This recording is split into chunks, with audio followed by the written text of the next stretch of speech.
আজকাল বড্ড শীত পড়েছে। শীতের চোটে তো রাস্তা দিয়ে হাঁটাই যায় না। যাক, অবশেষে হাট থেকে বীজগুলো তো আনলাম। এবার ভালোই ভালোই বীজগুলো বপন করতে পারলেই হলো, তাহলেই ভালো চারা গাছ পাবো। হ্যাঁ, ভালো চারা মানে তো বেশি বেশি টাকা।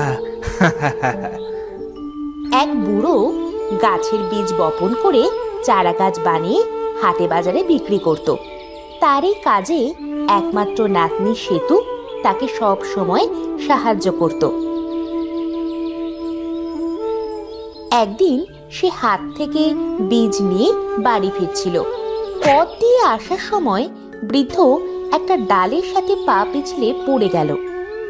ওরে বাবা রে, পড়ে গেলাম রে। আমার কোমরটা বুঝি এবার ভেঙেই গেল। আরে, বীজগুলো যে পড়ে গেছে। বৃদ্ধের হাতে থাকা গাছের বীজগুলো চারিদিকে ছড়িয়ে পড়ল। এই যে, এই যে একটা, এই তো পেয়েছি আর একটা। আরে, এটা আবার কিসের বীজ? এরকম বীজ তো বাপের জন্মেও দেখিনি।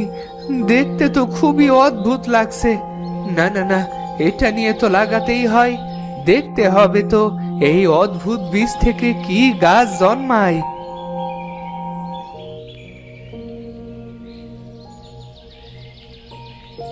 এরপর সেটা কুড়িয়ে বাড়িতে নিয়ে আসলো। দাদু, ও দাদু, তুমি আজ এত দেরি করলে কেন? আর কখন বীজ লাগাবো? সূর্য তো ডুবতে চললো।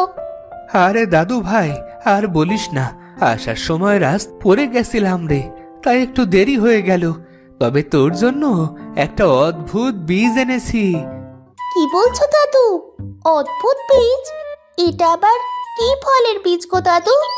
জীবনে তো অনেক বীজের নাম শুনেছি, কিন্তু অদ্ভুত বীজের নাম তো কোনোদিনও শুনিনি দাদু। তুই জীবনেও শুনিসনি, আর আমিও দেখিনি, কিন্তু আজ দেখেছি, আর তাই তুইও শুনবি। দেখ দেখ, এই দেখ, কি অদ্ভুত না? দাও, এটা অনেক অদ্ভুত। দাদু, ও দাদু, বলো না এটা কিসের বীজ? আরে পাগলি, আমিও তো জানি না এটা কিসের বীজ, তাই তো তোকে বলছি অদ্ভুত বীজের কথা। তবে তুই আর দেরি করিস না দাদু ভাই,